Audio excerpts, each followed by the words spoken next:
Hay algo que llama la atención inmediatamente en este árbol. Fuerza no falta. Al contrario, hay mucha energía concentrada arriba y en los laterales. La pregunta interesante aparece cuando seguimos esa fuerza hacia abajo. ¿Mm? Vemos que está concentrada aquí y llega hacia Malhut, ¿no? Entonces, ¿cómo consigue transformarse eso en algo concreto? Antes que nada, voy a hacer un disclaimer porque es una aclaración necesaria. Este video no busca justificar, relativizar ni reinterpretar crímenes de guerra de determinada facción, ni convertir esta lectura simbólica en una explicación histórica eh, de esos hechos.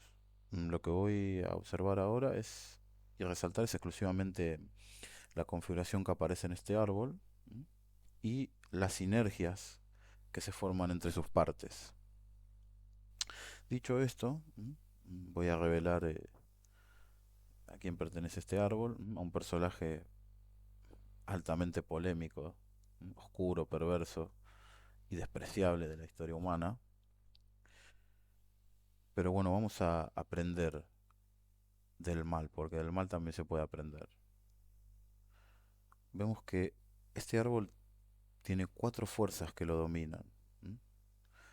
Jochma, Binah, Geburah y Gesed.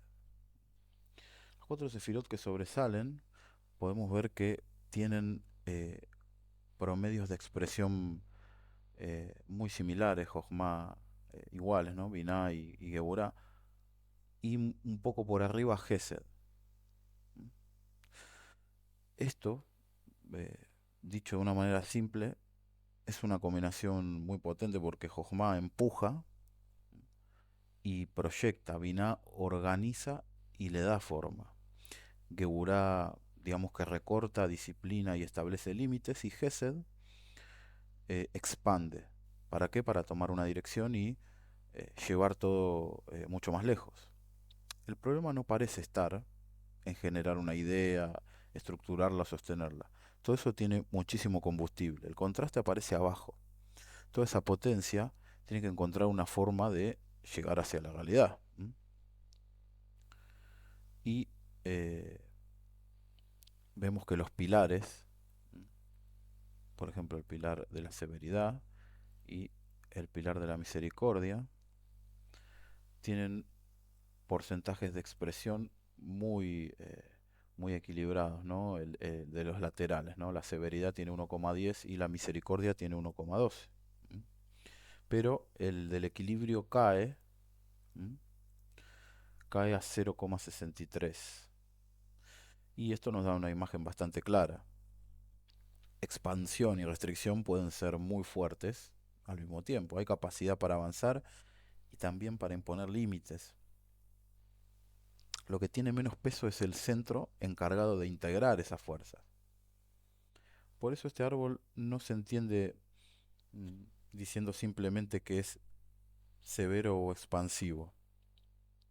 Es las dos cosas. La atención está en quién conduce esas fuerzas y cómo se equilibran antes de convertirse en acción. ¿Mm? Vamos a apagarlo. Y ahora mm, vamos a ver el punto que para mí organiza casi toda la lectura. ¿Mm?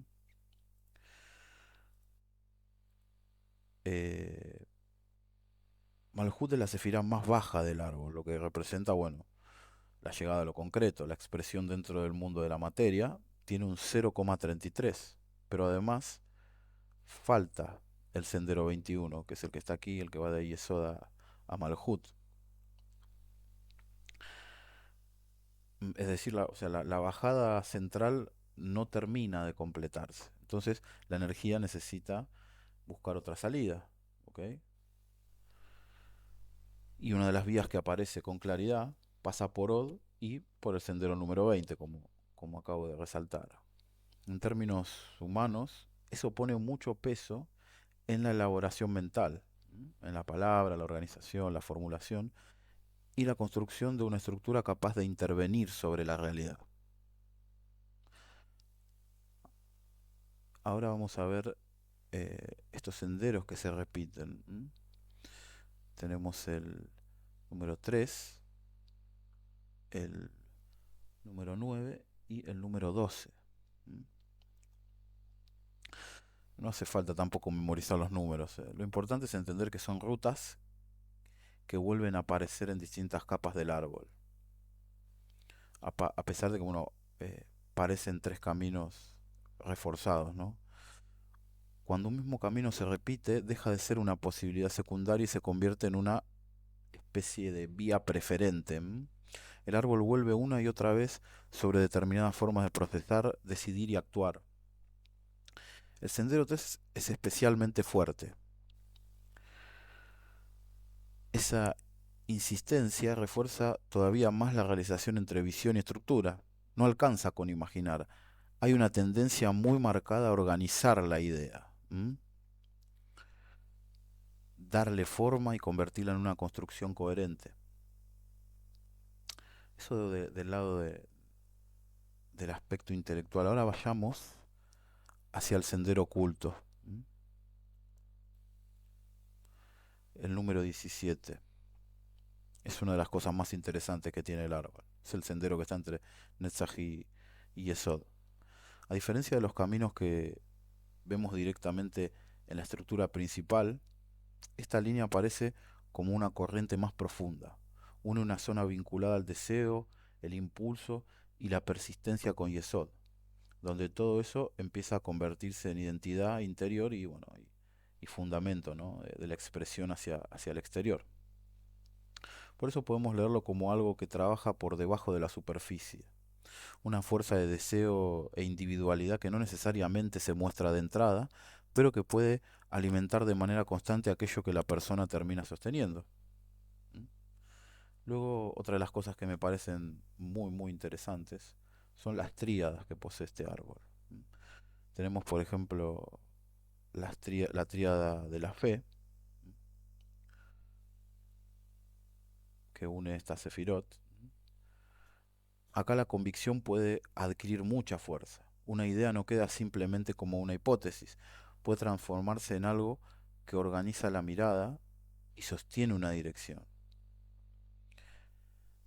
Luego tenemos la ética, la tríada de la ética, o también llamada conciencia moral, que une la sefira de Gesed, Geburah y Tiferet. Y esta tríada habla de construcción de criterios internos. No significa que esos criterios sean universalmente correctos. Significa que existe capacidad para formar una lógica propia de lo que se considera válido, necesario o justificable. Luego tenemos la tríada del temple de ánimo, y acá participa justamente el sendero 17 oculto. Esto refuerza la capacidad de sostener una dirección bajo presión, persistir y continuar incluso cuando el entorno se vuelve adverso.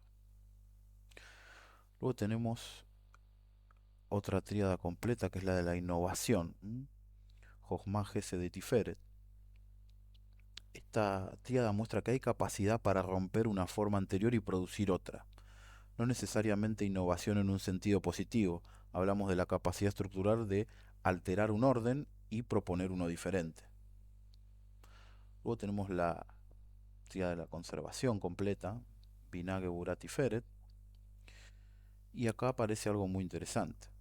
Junto con la capacidad de cambiar un orden, existe también la capacidad de fijarlo, de defenderlo y, mantenerlo una vez construido. Y tenemos la tríada ascética, Keter, Binah y Tiferet. Esto expresa disciplina, renuncia y subordinación de necesidades inmediatas a una idea o propósito que, el individuo puede considerar superior, ¿no?, al poseer esta tríada. Cuando miramos las 6 tríadas juntas, cuentan una historia bastante coherente, ¿no? Convicción, criterio interno, resistencia, capacidad de transformación, capacidad de conservación y disciplina. No estamos mirando cualidades morales, estamos mirando herramientas. La dirección que reciben esas herramientas, es altamente cuestionable. Luego tenemos una contradicción central, ¿no? Acá aparece la gran contradicción del árbol. Eh, Hay muchísimo poder para concebir, ordenar, limitar, expandir y sostener, pero el centro tiene menos peso que los laterales y Malhut queda muy abajo. Mm, Eso significa que el desafío no es producir energía, es conducirla.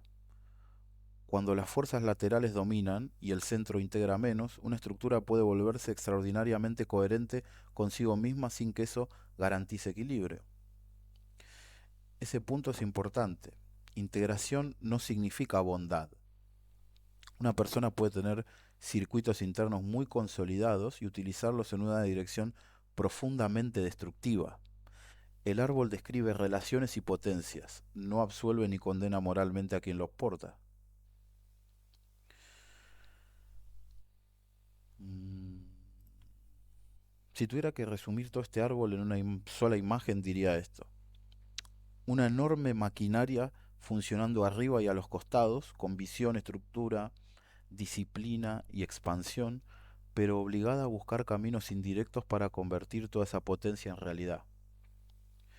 El centro no tiene el mismo peso que los extremos. Malhut está muy por debajo. La vía directa desde Yesod está interrumpida y por debajo de la estructura visible permanece ese 17 oculto, alimentando una zona relacionada con el deseo, la persistencia y el temple de ánimo. Por eso lo interesante de un árbol no es señalar una sefirá y decir que es buena o mala. Está en observar qué fuerzas se conectan, cuáles se repiten, cuáles quedan vacías, qué circuitos se contemplan y por dónde termina encontrando salida toda esa energía. Bueno, si querés que traiga al canal el árbol de la vida de otro personaje histórico, déjame su nombre en los comentarios y si querés también conocer tu propio árbol con sus senderos, líneas ocultas, tríadas y configuraciones, te dejo también la información en la descripción.